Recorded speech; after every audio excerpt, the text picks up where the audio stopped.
పూజించడం పూజారి వంతు వరమివ్వడం అన్నది దేవత ఇష్టం.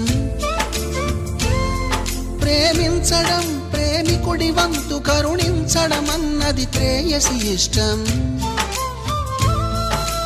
ఎందువల్ల నిన్ను ప్రేమించిందో చిన్ని మనసుకే తెలియదుగా, నిన్ను మరవడం జరగదుగా. ఎందువల్ల నువ్వు కాదన్నావో ఎదురు ప్రశ్నలే వేయనుగా, ఎదురు చూపులే ఆపనుగా.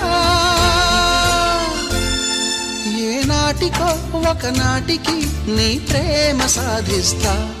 నిన్ను చూడాలని ఉన్నా, నిన్ను చూడాలని ఉన్నా